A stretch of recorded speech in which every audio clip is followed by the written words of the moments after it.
Hello అండి, welcome to AS food and vlogs. ఎలా ఉన్నారు అందరూ? ఈరోజు నేను ఒక బ్రేక్ఫాస్ట్ రెసిపీ చూపించబోతున్నాను. ఇది కర్ణాటక స్టైల్ ఉగ్రాని అంటే అందరూ చేస్తారు, బట్ ఇది కర్ణాటకలో ఎలా చేస్తారో నేను చూపించబోతున్నాను. అంటే మా స్టైల్లో ఎలా చేస్తాము.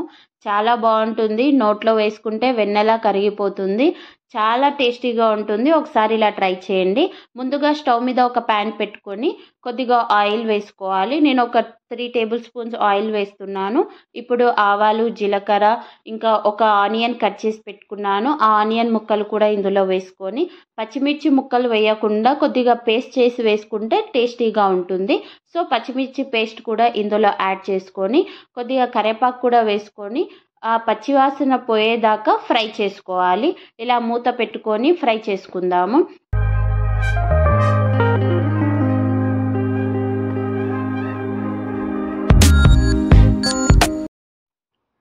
ఇప్పుడు ఇందులో కొద్దిగా సాల్ట్ అండ్ పసుపు కూడా యాడ్ చేసుకొని, అది కూడా ఒక 2 టైమ్స్ ఇలా కలుపుకుందాము, మిక్స్ చేసుకుందాము. అంటే కొద్దిగా పసుపు అనేది పచ్చివాసన పోయేదాకా ఇలా ఫ్రై చేసుకోవాలి. ఇప్పుడు నేను ఇందులోనే కొత్తిమీర యాడ్ చేస్తున్నాను. కొత్తిమీర వేసుకున్న తర్వాత అది కూడా కొద్దిగా ఇలా మిక్స్ చేసుకొని, ఒక 2 చిన్న టమాటా ముక్కలు కట్ చేసి పెట్టుకున్నానండి. సో ఆ టమాటాస్ కూడా ఇందులో యాడ్ చేసుకుందాము. యాడ్ చేసుకొని టమాటాస్ బాగా మెత్తగా అయ్యేంత వరకు ఉడికించుకోవాలి. ఇలా టమాటా ముక్కలు మెత్తగా అయిన తర్వాత అప్పుడు ఒక హాఫ్ గ్లాస్, అంటే చిన్న tea glass half glass milk వేసుకోవాలి. ఆల్రెడీ నేను కాగబెట్టి చల్లార్చిన మిల్కే అండి, పచ్చివి వేయొద్దు. సో ఇలా మిల్క్ వేసాక ఆ మిల్క్ అనేది ఆయిల్ పైకి తేలేంత వరకు మనం ఉడికించుకోవాలి. అంటే ఒక 2 మినిట్స్ టైం పడుతుంది. సో అలా ఉడికించుకునేదాకా వెయిట్ చేద్దాం.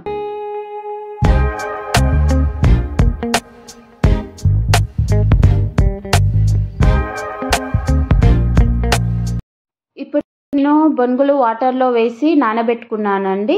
ఇప్పుడు ఆయిల్ అనేది పైకి తేలింది. ఇప్పుడు మనము స్టవ్ ఆఫ్ చేసుకోవాలి. మనం నానబెట్టుకున్న ఈ బొనుగులన్నీ అందులో వేసేసుకొని ఒకసారి కలుపుకోవాలి. అంతా మిక్స్ అయ్యేంత వరకు కలుపుకుందాం.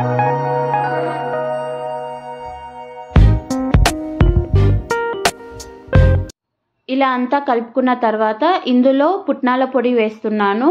మెత్తగా ఫైన్ పౌడర్లా చేయాల్సిన అవసరం లేదు. కొద్దిగా కచ్చపచ్చగా మనం మిక్సీ పట్టుకుంటే ఆ పౌడర్ మనకి టేస్టీగా ఉంటుంది తినేటప్పుడు.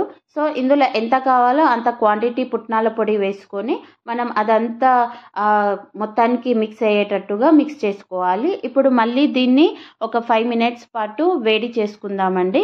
వేడి చేసుకున్న తర్వాత ఒక హాఫ్ లెమన్ జ్యూస్ కూడా అందులో యాడ్ చేసుకొని ఒకసారి మిక్స్ చేసుకుంటే అంతేనండి, టేస్టీ ఉగ్రాని రెడీ అయిపోతుంది.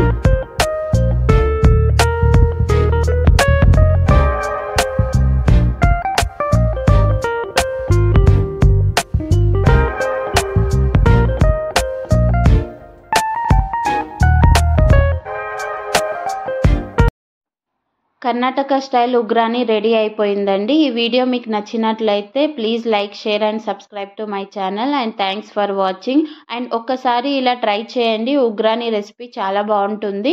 అండ్ ఇది బ్రేక్ఫాస్ట్ లాగానన్నా తినొచ్చు, లేదా స్నాక్ లాగానన్నా తినొచ్చు. చాలా టేస్టీగా ఉంటుంది అండ్ హెల్దీ కూడా. అండ్ ఈ వీడియో మీకు నచ్చితే please subscribe my channel. And thanks for